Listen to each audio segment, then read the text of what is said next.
Langley. And I'm Michael. And this week we're doing our Give Me 5 assignment on cognitive behavioral theory. And our video will further explain the ABC framework, where A stands for activating event, B stands for belief, and C stands for consequence. So we filmed a scenario and we're going to show it to you twice, but each time Langley's belief will be different about that activating event, and then after the videos we will further explain the consequences.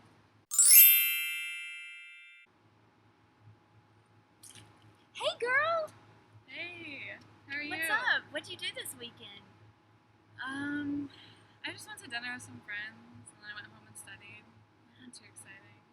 Oh, well, I ate dinner with some friends too. Oh, and Julie's calling me. I need to go. oh, okay. Bye. That was really weird. Is she mad at me? Did I do something wrong? Should I ask her about it? This is really going to bother me. Hey girl! Hey, how are you? What's up? What'd you do this weekend? I just went to dinner with some friends and then I went home and studied. Not too exciting. Oh, well, I ate dinner with some friends too. Oh, and Julie's calling me. I need to go. oh, okay. Bye. That was really weird. That call must have been really important though. I won't really think much about it.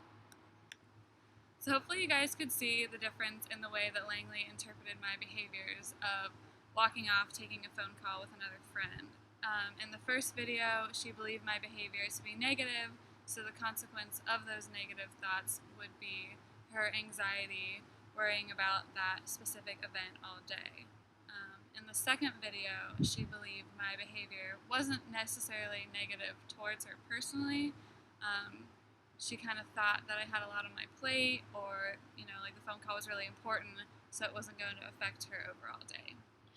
In those scenarios that Michael and I did, a more depressed person will be more likely to see Michael's behavior in a negative way and take it personally, whereas a person that isn't depressed is more likely to see the event as neutral and not take it as personally.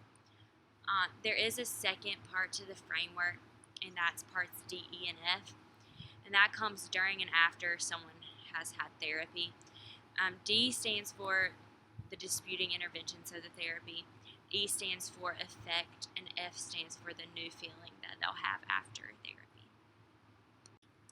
So during a therapy session, a CBT counselor's ultimate goal for the client is to minimize their emotional disturbances and self-defeating behaviors by acquiring more realistic and workable philosophy on life. A therapist might point out to Langley that she automatically thought that my behaviors during the scenario was because of something she did, but when in reality we can't determine the cause of the event without confronting or talking to that person. So after talking through the effect my behaviors had on Langley, the counselor could help her arrive at E, letter E from the framework, which is replacing unhealthy thoughts with healthy thoughts. And these healthy thoughts would be more similar to the second scenario that we showed you guys. So once Langley arrived at a new way of thinking about my behaviors, she could develop a new feeling towards that specific event. One thing a pre-service counselor must know about this theory is that a warm relationship between the client and the counselor isn't necessary, but the client does need to feel that unconditional positive regard from the therapist and know that they're there for them. The therapist functions as a teacher, teaching them how to avoid condemning themselves, and this is a good form of brief therapy, if anyone's interested in that, where homework is assigned frequently by the therapist because the client has to work on changing their everyday thoughts and feelings, so it will be more achieved if they work on it all the time, every day, homework.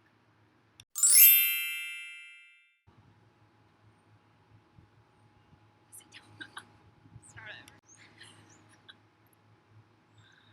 Should we redo that? I know, I didn't realize it was going to cover it up, so I was like, oh, I guess that's as small as it gets. Oh, it's still recording.